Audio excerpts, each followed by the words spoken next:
Back on Daily Scone. Appreciate you for being part of the show. As I mentioned, every single day, do us a solid.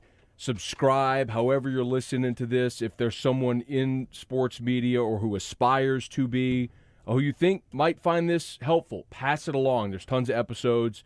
And if you have questions, please feel free to pass them along because, quite honestly, that's how we get some of the best topics for conversation and content. And that's actually what we're going to do today. Someone who listened on YouTube to an episode a couple of weeks ago commented, I can try to pronounce it, Zhertaravic. Wow. Zertararvik. Oh. You want to give that one a go, bro? You got that one, bro. Let's go with Big Z. Big Z. So Big Z said, how do morning sports radio shows prep for shows that come in the morning with information and topics that came on the night before? So I don't do morning radio, but Jordy Culotta does, host of Off the Bench on ESPN Radio in Baton Rouge, so he's good enough to waste 20 minutes with me. How are you, bro? My man, Scone. Good to be with you, bro. Dude, thanks so much. So Yep. Let's just take it from the top with Big Z's question. How do you prep for a morning show? Well, just like you never get away from it, right? I mean, my head is always buried in Twitter. I'm always watching some type of sports, listening to sports, watching the Twitter timeline to find out what's going on. But for the most part, I have my show formatted each and every day. At the 30s, at the top of each hour, I like to do a guest. So 7:30, well, I'm 7 to 9 a.m. Central Time. So every single day, Monday through Friday, I like 7:30 to have a guest. I like 8:30 to have a guest. Now, every single day, that's not going to work out like that, but I like to have a guest per hour that's topic relevant. For instance, today, I know that we're recording this on Tuesday. I had Doug Williams on this morning, who's now a part of the front office of the Washington Redskins. Spoke with him last week on just setting up. Yeah, right, exactly. From Zachary. Spoke with him last week. What's a good day for you that works next week? Speaking of this one, he said, Tuesday or Wednesday works better for me. Okay, I have an opening on Tuesday at 7:30. How's that work for you? 8:30 Central Time in D.C.? Yep. Okay, mark me down. So you have your guests taken care of. After that, you look at what's news relevant. Last night, the SEC putting some teams into the College World Series was big. We stayed on top of those games. We gave you those headlines this morning to lead off the show. So, I mean, it's just this constant, you never get away from it. I don't know if there's an exact formula every day that I follow, but I make sure that I'm keeping up with social media. I watch every single day. I watch PTI. I DVR that to see what those guys are talking about from a national standpoint. Watch that through the afternoon, see if any of those topics carry on through the night. A lot of those are the topics that were mainstream news within the last 24 hours, but some of them are carryover if they're previewing a game, for the finals, obviously, with the NBA just wrapping up last week. We were on top of all those finals games, watching what was happening. Some of them go late into the night. I mean, the Florida Auburn baseball game went into 11:30. Do you stay up and watch them? Not all the time. So give me a normal night for you. As far as what you watch, what time you're in bed, what time you're up. Right. So, like, when I get in, parent responsibilities, early afternoon, get with Jordan. He's usually got a baseball practice, get him fed, get him bathed, get him ready for dinner. Once he gets down, then I'm going to my DVR. 8 o'clock is his bedtime. So 8 o'clock, he's going down. I'm usually out of his room about 8:10. So about 8:30, I'll start getting to my DVR, get through PTI. If there's a live sports game on, I'll have that on a digital surface, whether it's my iPad, whether it's an iPhone, or some type of viewing to make sure I'm watching an LSU baseball game, a finals basketball game, to see what people were talking about throughout the day. That going on too, like a PTI on demand type deal. I watch Dan Le Batard's show.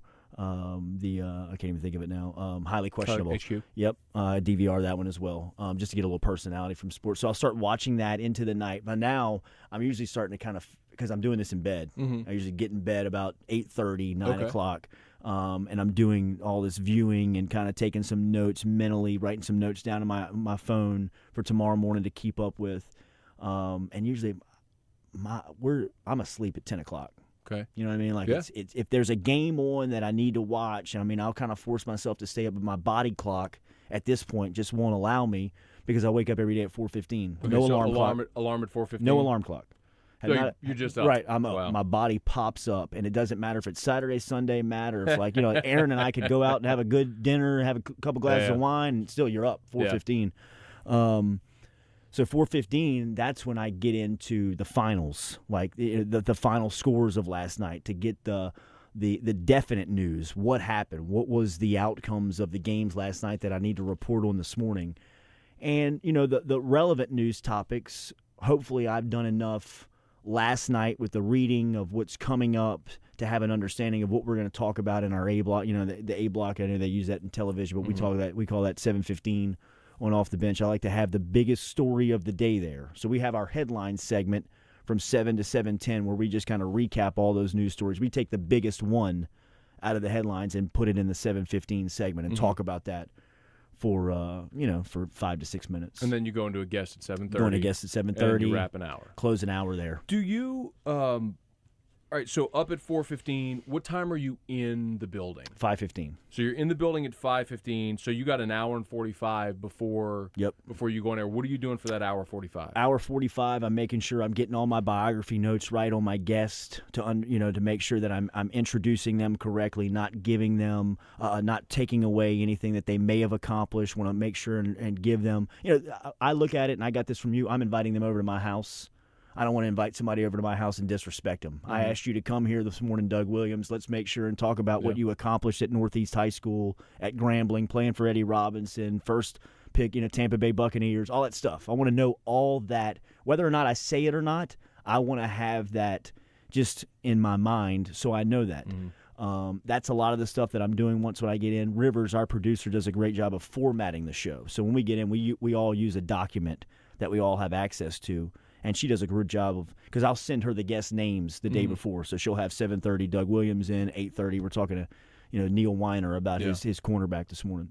So you have the template and you're plugging into the template. So I'm just plugging I'm just dumping all the Rivers, news in and then you obviously T-Bob's a co-host. So what is the role whenever you get in the morning or at night with T? Like, do you all communicate at night? Yes. In the morning? T-Bob is responsible for putting together like a lot of the numbers and the meat of the discussion in the 7:15, 8:15 blocks. I'm solely responsible for the guest. Okay. I get every guest that comes on the show.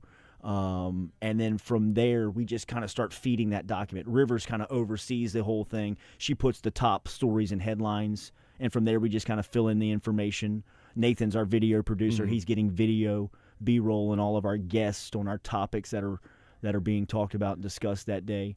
So everybody comes in. Rivers is the first one in the building.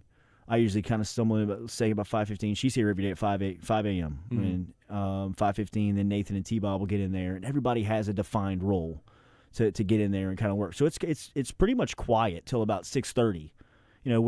Outside of a couple of questions, hey, what's this? Where are we going to go with that? Outside of that, I mean, it's everybody's kind of in their workspace and kind of just typing away. 6:30, we start discussing, like how do we want to get in, get out? Maybe we want to set up the guests in the second hour by bringing up a topic in the first hour that somebody discussed. We had Ryan Clark on yesterday. He's Derek Stingley Jr.'s 7-on-7 summer coach. Right. We had Neil Weiner on today, who's his high school coach. We played a soundbite from Clark yesterday talking about Stingley coming into the Weiner interview. We discussed all that at 6:30 this morning. Yeah, it's great. Great cross promotion as well to throw back to a podcast from a previous episode. Right. So it sounds like you work more than just 2 hours a day. Surprisingly. Is it different? The schedule is interesting to me. Like, I would hate to do mornings. I did mornings at one point, and the schedule is just brutal. Is it? I didn't do mornings when I had a family. Do you feel like your schedule or the job would be different if you didn't have the responsibility of having a son at home? Oh, absolutely. I mean, I think that for us, I always felt before him, I always felt guilty getting away from the content. Like if I didn't have sports radio on, if I didn't have a TV in front of my face, if I didn't have my smartphone in my hand where I could get to social media, I almost felt like guilty. Like I was missing some type of news. Yeah. I wasn't catching on the exact moment that sports news was breaking, and that was a big anxiety point for me. He relieved a lot of that. I mean, he kind of structured me in the way that I digest my news when I take it in. It's all good. That if I'm not paying attention to the sports while I'm with him, and my phone and my nose isn't buried in my face while he and I are throwing the ball in the backyard, something simple like that.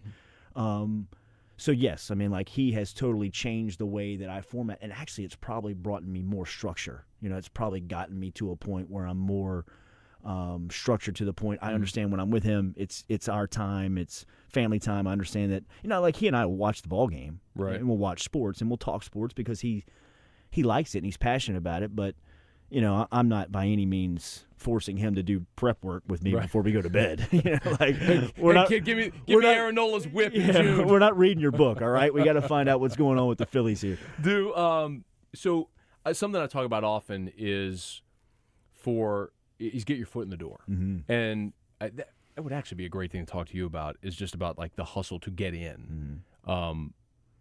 You started here producing on Talk in the morning when Bill and I did the morning deal, which was it's so weird. It's like we could do whole episodes on this. But so if you can even bring yourself back to then, how different is it for you producing mornings as opposed to hosting mornings? Like for the person listening who maybe has an ambition of hosting but recognizes, man, foot in the door is just however you get in, and maybe that's on the producer side. That was my intent back then, was just to get in. I was my you know it, dude. I was telling you, I was emailing you, Gordy, Hannegriff, whatever you guys needed from me, and I love that story, like personally, because I'll tell it away from you guys, and I know when you stalker, right? When Hannegriff tells it, he almost is like he's embarrassed to say it in front of me because he don't. I'm like, bro, scream it, say it out loud. They called me the stalker before I was hired here. It's a great lesson, man. Because I was not going to take no. Don't let people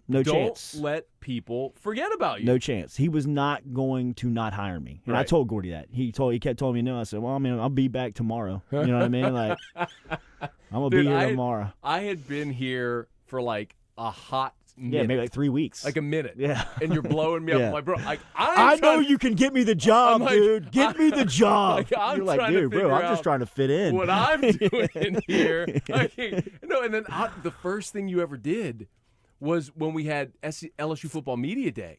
That's exactly right. And you came. He told me. He said, I got something for you. And I gave you a recorder, and you didn't record it. And I messed it up. I messed it up. You didn't hit the record button. I had the recorder off all day and probably got 30 interviews. And the kicker about it though is like that's the one, especially under Les. That was the one day. Yeah, you had where you had everybody. Freshmen, like get it today because you're not getting it again until next year on this day. My boy didn't hit record on there. It seems to have worked out. Yeah. All right, so we have a couple minutes here, so I wanted to talk to you about booking guests, and I guess if you're listening and you have follow-up questions, fire away in the comments on whatever platform you're listening to this, or you can always email mattmoscona@gmail.com. And be on the lookout. Tomorrow, we will publish part 2 of our conversation with Jordy, and we'll address booking guests and how to book guests for radio interviews. There is an art and a science to it, and there's nobody better at doing that I know than Jordy. So that'll be part 2 tomorrow. In the meantime, thanks for being here. Share this episode, please. Share this episode. Pass it on. Daily Scone.